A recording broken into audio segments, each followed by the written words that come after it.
오늘 우리가 함께 묵상할 성경 말씀은 골로새서 1장 15절에서 23절 말씀입니다.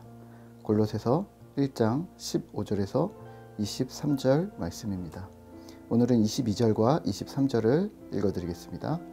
이제는 그의 육체의 죽음으로 말미암아 화목하게 하사 너희를 거룩하고 흠 없고 책망할 것이 없는 자로 그 앞에 세우고자 하셨으니. 23절입니다. 만일 너희가 믿음에 거하고 터 위에 굳게 서서 너희 들은 바 복음의 소망에서 흔들리지 아니하면 그리하리라. 이 복음은 천하 만민에게 전파된 바요 나 바울은 이 복음의 일꾼이 되었노라. 아멘. 오늘 우리가 함께 생각할 주제는 거룩하고 흠없는 자, 복음의 소망 변혁입니다. 골로새서 1장은 골로새 교회의 성도들에게 바울이 쓴 편지인데요. 어제 우리가 묵상했던 부분과 이어집니다.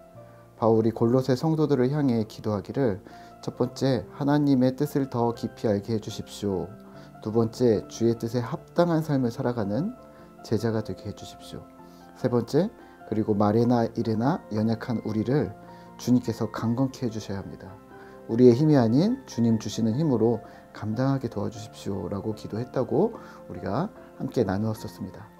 그러면서 말미에 1장 13절 14절에 하나님의 아들의 나라로 우리를 초청하셨다. 그 아들을 통해 우리가 속량, 죄사함을 얻었다라고 언급을 하고 있습니다. 오늘은 이어지는 15장에서 20절까지의 말씀을 보면 이 예수 그리스도가, 그의 아들이 어떤 분이신지를 설명을 합니다. 성경이 있다면 함께 읽어보시면 좋을 것 같은데요. 15절에 하나님의 형상, 모든 피조물의 으뜸이다. 누가? 예수 그리스도가. 16절에 만물이 그에게서 창조되었다. 누가? 예수 그리스도가. 17절에 만물보다 먼저 계셨고 주님이 만물이 그 안에 있다고 말합니다. 18절에서 예수는 교회의 머리이시고 근본이시고 만물의 으뜸이라고 말합니다. 20절입니다. 십자가로 화평을 이루셨고 모든 만물이 하나님과 화목하기를 원하셨다. 누가? 예수 그리스도가. 이렇게 긴 설명과 크나큰 엄청난 이야기를 우리에게 설명을 해주는데요. 사실은 이 부분은 엄청난 신학적인 이야기들이 있지만 오늘은 그냥 간단하게 우리에게 하나님의 아들 예수에 대해서 설명하셨다라고만 짚고 넘어가시면 좋을 듯합니다. 오늘 이 아침에 우리가 눈여겨볼 부분은 21절부터입니다. 그러나 우리는, 그러면서 21절에 이렇게 얘기합니다. 악한 행실로 주를 떠나 하나님과 원수였다. 그리고 하나님은 우리에게 은혜를 먼저 베풀어 주셨는데 22절입니다. 이제는 그의 죽음으로 말미암아 화목하게 하사 너희를 거룩하고 흠없고 책망할 것이 없는 자로 그 앞에 세우고자 하셨으니. 하나님은 우리를 향해 소망을 가지셨는데 그것이 무엇이냐면 하나님이랑 우리가 화목해 되는 것이었다. 그리고 십자가로 이룬 이 화목은 우리를 거룩하고 흠없고 책망할 것이 없는 자로 세우실 것이라고 말합니다. 질문 하나 드릴까요? 하나님 앞에서의 거룩함, 흠이 없음, 책망할 것이 없는 것, 이건 어떻게 이루어낼 수 있는 걸까요? 네, 우리에게는 방법이 없다는 것을 먼저 기억하시죠.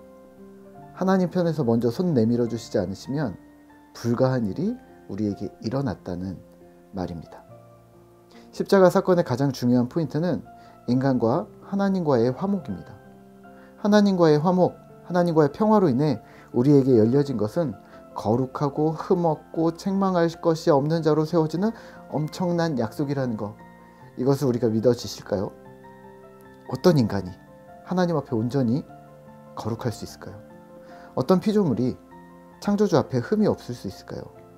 말 많고 탈 많은 우리가 어떻게 하나님 앞에서 책망할 것이 없을 수 있을까요? 네, 불가한 일입니다. 그럼에도 불구하고 하나님께서는 이 일을 우리를 향해 소망하셨다는 것이죠.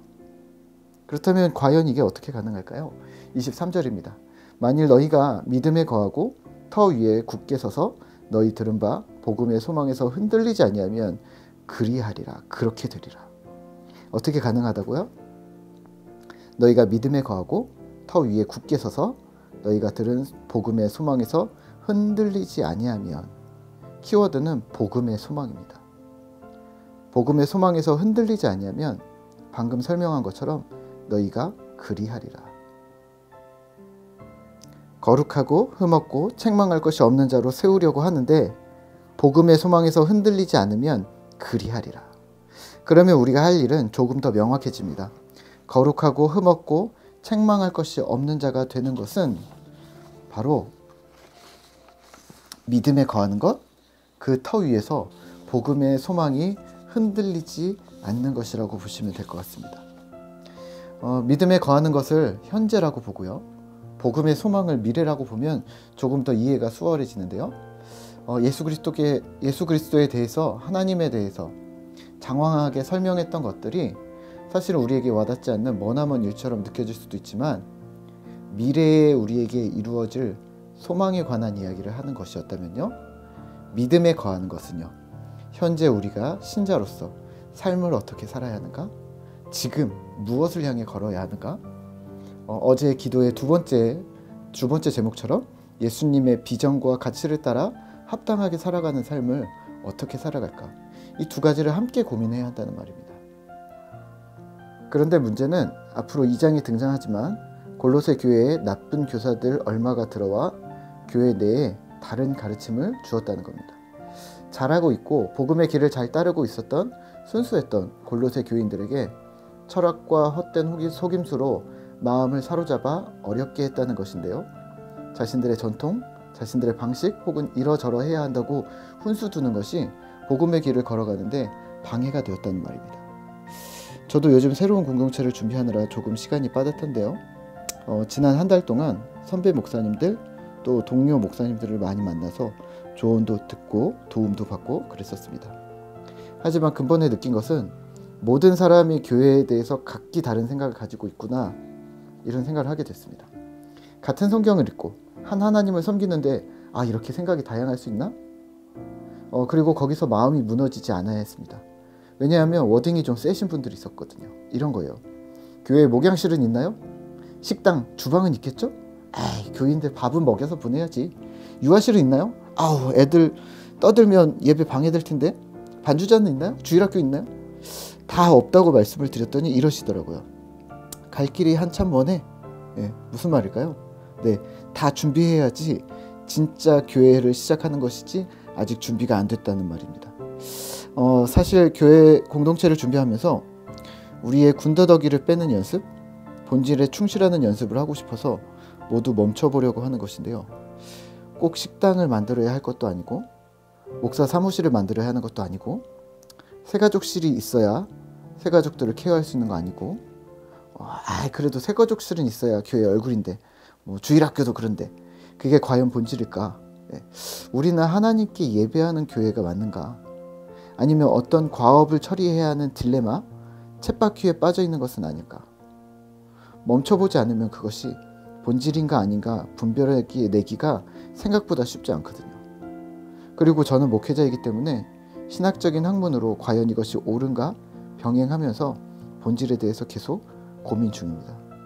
그냥 무조건 거부하겠다는 것이 아니고 평생 안 하겠다는 것도 아니고 정말 하나님이 중심이 된 전통과 습관이 본질을 넘어서지 않는 예배 공동체가 되기를 소망하기 때문에 이렇게 하나씩 도전해보고 있는 것입니다.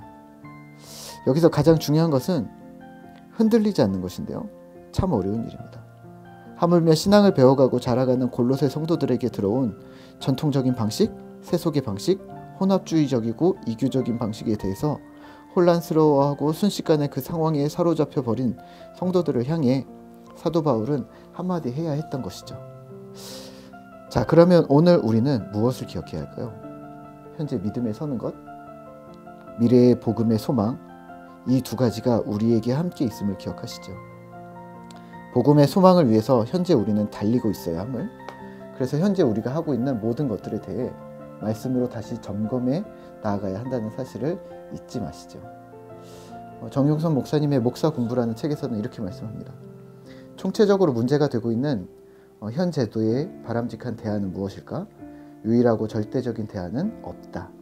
대안은 말 그대로 대체되는 아니니 궁극적인 것이라고 할 수 없다. 헌금만이 아니라 교회의 모든 제도도 종말이 오기 전까지 절대적인 것은 없다. 하나님의 직접적인 통치가 이루어지기 전까지는 부단히 개혁의 길을 갈 수 있을 뿐이다. 부단히 개혁의 길을 가는 것. 부단히가 무슨 뜻일까요? 꾸준하게 잇대어 끊임없이, 그러니까 꾸준하게 끊임없이 개혁의 길을 걸어가는 것, 그러니까 끊임없이 개혁적인 삶을 살아야 한다는 것이죠. 어제와 오늘이 다르고 작년과 올해가 다르고 올해와 내년이 다른 이유는 꾸준히 그 길을 전진해서 걸어가기 때문입니다. 마지막으로 질문 하나 드릴까요? 당신은 오늘 어디에 서 있습니까? 10년 전 개혁의 길에 멈춰 있습니까? 아니면 5년 전 개혁의 길에서 멈춰져 있습니까? 아니면 요 몇 년 전 코로나 전에 개혁의 길에서 멈춰져 있습니까? 네, 저는 어제도 개혁, 오늘도 개혁, 그런 변혁적인 삶을 끊임없이 부단히 걸으며 거룩하고 흠없는 자가 되려고 노력 중입니다.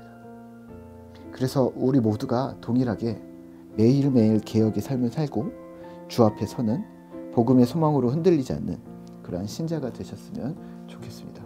우리 함께 같이 기도할까요? 하나님 감사합니다. 우리가 하나님을 바라봅니다. 주님 앞에서 우리가 흠없고 책망할 것이 없는 자로, 거룩한 자로 어찌 세워질 수 있겠습니까? 하지만 믿음 가운데 거하고 복음의 소망이 흔들리지 않음으로써 우리가 그러한 기적 같은 일이 우리 삶에 가능하다라고 주님 말씀하셨습니다. 하나님, 우리가 믿음에 거하고 복음의 소망이 흔들리지 아니하도록 주님 붙들어 주시고 우리의 삶을 계속해서 변혁적이고 개혁적인 삶이 되어지도록 주님 도와주시옵소서.